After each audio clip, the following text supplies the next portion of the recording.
अस्सलाम वालेकुम students. Dear students, आज जो हमारा टॉपिक है इसमें हम सीखेंगे कि एक कंपाउंड जो होता है या एक मॉलिक्यूल जो होता है इसकी मॉलिक्यूलर फार्मूला हम कैसे लिखते हैं। उसकी मॉलिक्यूलर फार्मूला हम कैसे लिखते हैं या केमिकल फार्मूला भी जिसको हम बोलते हैं वो हम कैसे लिखते हैं।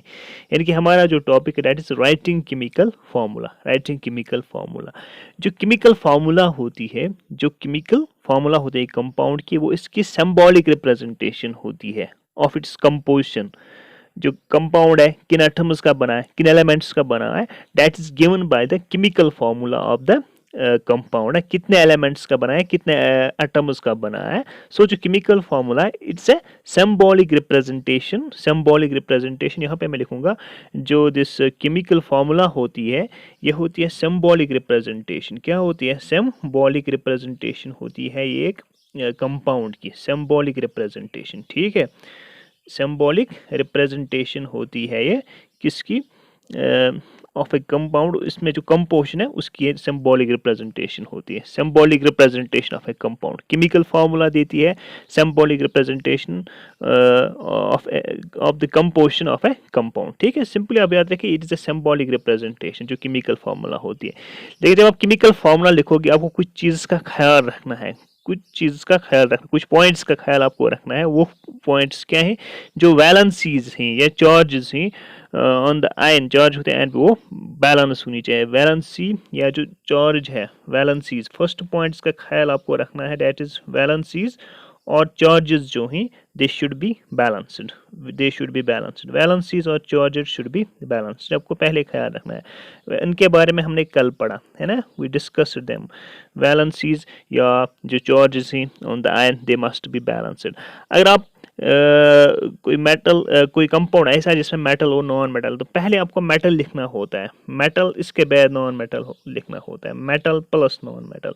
जब भी आपको कोई कंपाउंड लिखना होगा जिसमें मेटल और नॉन मेटल है तो फर्स्ट आपको मेटल लिखना है, इसके बाद नॉन मेटल लिखना है। For example NaCl sodium chloride में सोडियम मेटल है, क्लोरीन नॉन मेटल। जब भी आपको किसी कंपाउंड की फॉर्मूला लिखनी है जिसमें मेटल और नॉन मेटल है तो फर्स्ट आपको मेटल लिखना है, उसके बाद नॉन मेटल लिखना है। लाइक NaCl या कैल्शियम ऑक्साइड CaO। ठीक है, आगे चलकर हम और भी एग्जांपल्स देखेंगे। तो ये दूसरा पॉइंट है। फर्स्ट पॉइंट है कि वैलेंसीज बैलेंस होनी चाहिए या चार्ज बैलेंस होनी चाहिए। मेटल और नॉन मेटल, अगर कंपाउंड में मेटल और नॉन मेटल है तो पहले आपको मेटल लिखना है, उसके बाद नॉन मेटल लिखना है। तीसरा पॉइंट जो आपको याद रखना है, अगर कंपाउंड बना है पॉलीएटॉमिक आयन्स का, किन का बना है? पॉलीएटॉमिक आयन्स, जो आपने कल देखे जिनमें बहुत सारे एटम्स होते हैं, एक आयन में बहुत सारे एटम्स होते हैं। अगर कंपाउंड बना है पॉलीएटॉमिक आयन्स का तो आपको क्या काम करना है? अगर कंपाउंड बना है पॉली एटॉमिक आयन्स का तो ये जो आयन्स हैं, ये जो ions present in the compound, तो आप उनको क्या काम करोगे? आप उनको ब्रैकेट में रखोगे। You have to put them in brackets. जो पॉली एटॉमिक आयन्स हैं एक कंपाउंड में, इनको आपको ब्रैकेट में रखना है। तो ये इन चीज़ों का ख्याल आपको रखना है। अगर आयन में एक ही एटम है तो ब्रैकेट ज़रूरी नहीं है। तो फर्स्ट चीज़ की आप ख्याल रखना है, फर्स्ट रूल जो मैं इसको भी कह सकता हूँ कि वैलेंसीज और चार्जेस बैलेंस होनी चाहिए। ठीक है, जितने भी एटम्स ही इस मॉलिक्यूलर फार्मूला में होंगे, अगर मेटल और नॉन मेटल फार्मूला में है तो आप कंपाउंड में तो आपको पहले मेटल लिखना है, उसके बाद नॉन मेटल। इसके बाद तीसरा पॉइंट जो है पॉली एटॉमिक आयन अगर होगा तो उनको आपको ब्रैकेट्स में रखना है। You have to put them in brackets. ठीक है, नाउ अब हम सीखेंगे कुछ सिंपल कंपाउंड्स की मॉलिक्यूलर फार्मूला लिखना। कुछ सिंपल कंपाउंड्स की मॉलिक्यूलर फार्मूला या केमिकल फार्मूला हम कैसे लिखते हैं। जो सिंपल कंपाउंड्स अगर वो दो ही डिफरेंट एलिमेंट्स के बने हुए होंगे तो हम उनको बाइनरी कंपाउंड्स बोलते हैं। क्या बोलते हैं? बाइनरी कंपाउंड्स है। जो कंपाउंड सिर्फ दो डिफरेंट एलिमेंट्स के बने होते हैं उनको हम बोलते हैं binary compounds. We call them as binary compounds. Now अब हम देखेंगे कि हम केमिकल फार्मूला कैसे लिखेंगे फॉर ए कंपाउंड या फॉर ए मॉलिक्यूल। हम कैसे लिखेंगे दिस केमिकल फार्मूला? देखिए, एक बार फिर आपको याद रखना है, यू हैव टू रिमेंबर जो वैलेंसीज कल हमने पढ़ी, डिफरेंट एलिमेंट्स की वैलेंसीज क्या है, इनको आपको फिलहाल आप मेमोराइज कीजिए। जब आप पीरियडिक टेबल पढ़ोगे तो आपको खुद अंदाज़ा हो जाएगा किस एटम की वैलेंसी क्या है। फिलहाल मैं यहाँ से एक बार फिर मैं आपको रिवाइज करूँगा। सोडियम की वैलेंसी 1 है, पोटेशियम की भी 1 है, सिल्वर की भी 1 है, कॉपर की वैलेंसी 1 है, hydrogen, hydride, chloride, bromide, iodide, इन सब की वैलेंसी 1 है। अगर पॉली एटॉमिक आयन लूँगा, ammonium ion, hydroxide ion, nitrate ion, hydrogen carbonate, इनकी भी वैलेंसी 1 है। ठीक है। इस तरह मैग्नीशियम आयन जो है, calcium ion, zinc ion, iron second, copper second, इन सब की वैलेंसी 2 है। ऑक्साइड आयन जो है या सल्फाइड आयन, इसकी भी वैलेंसी 2 है। पॉली एटॉमिक आयन की भी बात करूंगा, कार्बोनेट की वैलेंसी 2 है, सल्फाइड, सल्फेट, इन सब की वैलेंसीज 2 है। एल्यूमिनियम की वैलेंसी 3 है, नाइट्राइड की वैलेंसी 3 है, एंड फॉस्फेट की भी वैलेंसी 3 है, और एल्यूमिनियम 3 पॉजिटिव, इनकी भी वैलेंसी 3 है, आयरन 3 पॉजिटिव की भी वैलेंसी 3 है। ठीक है, तो इनको आपको थोड़ा सा दिमाग में रखना है। नाउ अब हम कैसे लिखते हैं मॉलिक्यूलर फार्मूला या केमिकल फार्मूला हम कैसे लिखते हैं। देखिए, फर्स्ट स्टेप आपको क्या काम करना है, राइट द सिंबल्स या फार्मूला ऑफ द एलिमेंट्स और ion so that the symbol of the metal और positive ion is on the left and symbol और formula of the non metal और negative ion is on the right side. First step में आपको symbol लिखनी है, आपको symbol लिखनी है। जिस कंपाउंड की मॉलिक्यूलर फार्मूला आपको लिखनी है, केमिकल फार्मूला आपको लिखनी है, इसमें आप क्या काम स्टेप में आप उस इनमें इसमें जो एलिमेंट्स इन्वॉल्व होते हैं उनकी सिंबल्स आप लिखोगे। और ख्याल रखिए, you have to take into mind, अगर मेटल है तो उसको आप लेफ्ट साइड में लिखोगे, अगर नॉन मेटल है उसको आप राइट साइड में लिखोगे, इसको आप राइट साइड में लिखोगे। ठीक है, जिस तरह मैंने यहाँ पे दिखाया है HCl, हालांकि HCl में हाइड्रोजन ऑन द लेफ्ट है, Cl ऑन द राइट है। ठीक है, हालांकि ये हाइड्रोजन भी नॉन मेटल है, क्लोरीन भी नॉन मेटल है, तो इनको हम कंपेयर कर रहे हैं एज पर दिस इलेक्ट्रोनेगेटिविटी। वो अभी आपको पता नहीं है तो फिलहाल आप छोड़े। या अगर मैं मैग्नीशियम क्लोराइड की बात करूंगा, magnesium is a metal, chlorine is non metal. Magnesium को मैंने लेफ्ट साइड लिखा और क्लोरीन को राइट साइड में लिखा। तो फर्स्ट स्टेप में आप सिंबल्स लिखिए, मेटल अगर होगा तो लेफ्ट साइड में लिखिए, राइट साइड में नॉन मेटल लिखिए। सेकंड स्टेप में आप क्या काम कीजिए, right the valency the elements और ions below the elements or write the valencies of the elements or ions below the symbols of the elements or ions। symbols के नीचे आप क्या काम कीजिए, आप वैलेंसी लिखिए।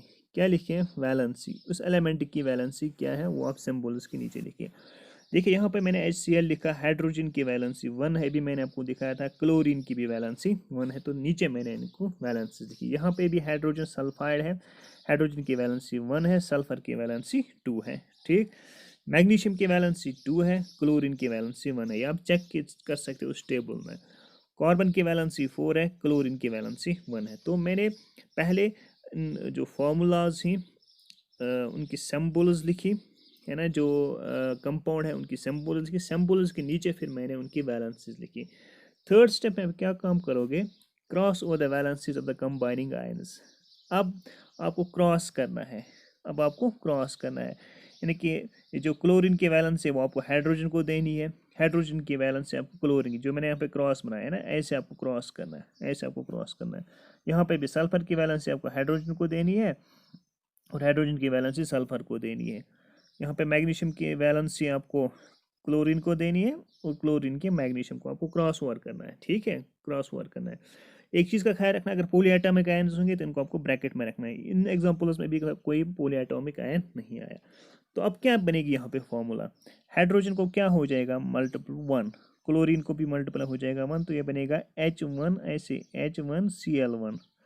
यहाँ पे मैं दिखाऊंगा, ये यहाँ पे मैं लिखूंगा, ये बनेगा H1Cl1। सिंस 1 है तो 1 का कुछ मतलब नहीं, इट मीन्स ये 1 है, जब 1 होता है वो हम नहीं लिखते, तो ये आएगा HCl। क्या आएगा, ये HCl। तो हाइड्रोजन की जो फॉर्मूला दैट इज HCl। अगर हम H2S की बात करेंगे, हाइड्रोजन को मल्टीप्लाई हो जाएगा 2, ये बनेगा H2।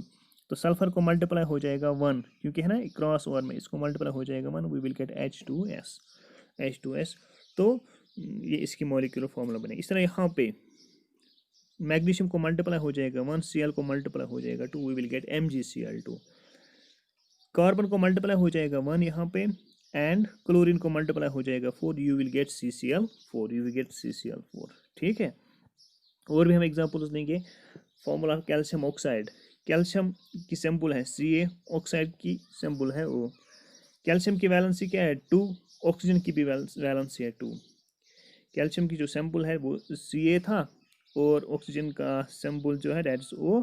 वैलेंसी अगर हम देखेंगे दोनों की 2 है, तो फॉर्मूला क्या बनेगी, कैल्शियम को मल्टीप्लाई हो जाएगा ये 2, एक मिनट, कैल्शियम को मल्टीप्लाई हो जाएगा ये 2, वी विल गेट Ca2, और ऑक्सीजन को मल्टीप्लाई हो जाएगा ये 2, O2, Ca2O2 हमें मिलेगा। लेकिन दोनों का जो सेम है नंबर, तो इनको हम सिंप्लीफाई कर सकते हैं, 2:2, वो 1:1 होगा, तो 1 हम नहीं लिखते हैं, तो आप लिख सकते हैं कैल्शियम ऑक्साइड CaO, करेक्ट है। एल्यूमिनियम ऑक्साइड का आप देखिए, एल्यूमिनियम की जो सिंबल है दैट इज Al, ऑक्सीजन का है O, ठीक, बट एल्यूमिनियम की वैलेंसी 3 है, एल्यूमिनियम की वैलेंसी 3 है, अभी मैंने आपको टेबल में दिखाया था, ऑक्सीजन की वैलेंसी 2 है। अब क्रॉस करना है यहाँ पे, एल्यूमिनियम को मल्टीप्लाई हो जाएगा 2, लेकिन आपको नीचे लिखना है ना, फॉर्मूला में आपको ये नीचे लिखना है आपको, और ऑक्सीजन को मल्टीप्लाई हो जाएगा 3, तो we will get Al2O3, but we will get Al2O3, ठीक है, Al2O3, तो आपको फॉर्मूला मिल गई है एल्यूमिनियम ऑक्साइड की। इस तरह सोडियम नाइट्रेट, हाँ यहाँ पे आप देखिए सोडियम नाइट्रेट, सोडियम की सिंबल है Na, नाइट्रेट की है NO3। सोडियम की जो वैलेंसी है वो 1 है, नाइट्रेट की भी वैलेंसी 1 है, ठीक है। तो आप अब इनको मल्टीप्लाई करोगे 1 से, तो ये आएगा Na1 NO3 1, लेकिन ये 1 1 है, 1 से कोई फर्क नहीं पड़ेगा, यू विल गेट NaNO3। यहाँ पे नाइट्रेट था, ये पोली एटॉमिक था ना, ये पोली एटॉमिक था नाइट्रेट, इसको हमने ब्रैकेट में यहाँ पे क्यों नहीं रखा, क्योंकि यहाँ हमें इसको मल्टीप्लाई करना था सिर्फ 1 से, इसलिए इस पर कोई फर्क नहीं पड़ेगा। अगर 1 से और 2 होता 3 तो हमें इसको ब्रैकेट में रखना होता था नाइट्रेट को, क्योंकि नाइट्रेट है ना पोली एटॉमिक है, मैं आपको बोल रहा था जब भी पोली एटॉमिक आयन होगा इसको हमें ब्रैकेट में रखना है। नेक्स्ट एग्जांपल हम देखेंगे कैल्शियम हाइड्रोक्साइड की, कैल्शियम हाइड्रोक्साइड, कैल्शियम की जो सैंपल है Ca है, हाइड्रोक्साइड की जो सैंपल है वो OH है। कैल्शियम की वैलेंसी 2 है, हाइड्रोक्साइड की वैलेंसी 1 है। अब यहाँ पे क्या हो जाएगा, कैल्शियम को मल्टीप्लाई हो जाएगा 1, तो ये Ca1 बनेगा, OH को मल्टीप्लाई हो जाएगा 2, सिंस OH क्या है, ये पोली एटॉमिक है, इसलिए आपको इसको ब्रैकेट में रखना है, क्योंकि इसको दोनों को मल्टीप्लाई हो जाएगा 2 से, दोनों को मल्टीप्लाई हो जाएगा 2 से, तो आपको लिखना है CaOH2, CaOH2 ऐसे क्रॉस ओवर हो जाएगा CaOH2। यहाँ पे भी आप रख सकते हो NaNO3, NaNO3, ये जो 3 है ना, ये सिर्फ ऑक्सीजन को मल्टीप्लाई है, NO3 को मल्टीप्लाई है 1, सिर्फ 1 से कोई असर नहीं पड़ेगा इन एटम्स पे, तो आप रख सकते हो NaNO3 ये, लेकिन यहाँ पे मल्टीप्लाई है 2, ये 2 ऑक्सीजन को भी मल्टीप्लाई है, हाइड्रोजन को भी मल्टीप्लाई, इसलिए हम इसको लिखते हैं CaOH, OH को ब्रैकेट में रखते हैं और 2 मल्टीप्लाई करते हैं नीचे, ठीक है। ऐसे जब भी पोली एटॉमिक आयन होगा तो आपको इसको ऐसे रखना है। और एग्जाम्पल्स हम लेंगे यहाँ पे, we will take some more examples जहाँ पे पोली एटॉमिक आयन्स होंगे, जहाँ पे पोली एटॉमिक आयन्स होंगे। We will take sodium carbonate, sodium carbonate,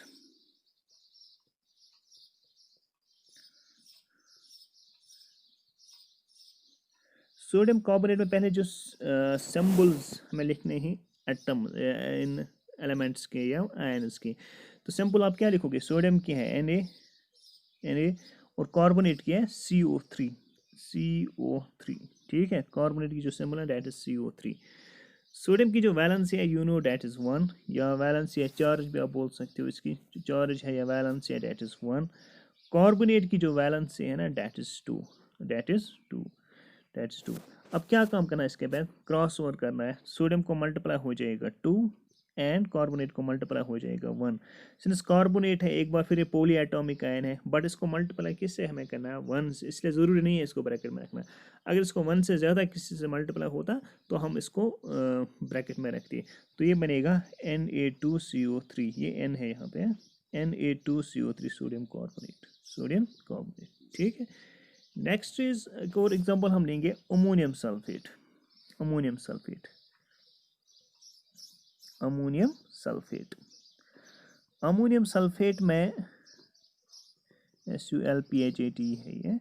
ammonium sulphate में एक तो हमारे पास अमोनियम आयन है, अमोनियम की जो सिंबल है दैट इज NH4, सल्फेट की जो सिंबल है दैट इज SO4।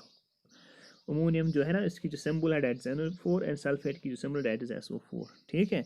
अमोनियम की जो वैलेंसी है या चार्ज है वो 1 है, सल्फेट की जो वैलेंसी है charge that is 2, that is 2। अब यहाँ पे अमोनिया को मल्टीप्लाई हो जाएगा 2 से और सल्फेट को मल्टीप्लाई हो जाएगा 1 से। दोनों पोली एटॉमिक ही, लेकिन अमोनियम को आपको मल्टीप्लाई करना है 2 से और सल्फेट को मल्टीप्लाई करना है 1 से। तो किसको आप ब्रैकेट में रखोगे? अमोनियम को आप ब्रैकेट में रखोगे, क्योंकि इसको आपको मल्टीप्लाई करना है 2 से। तो यू विल गेट NH4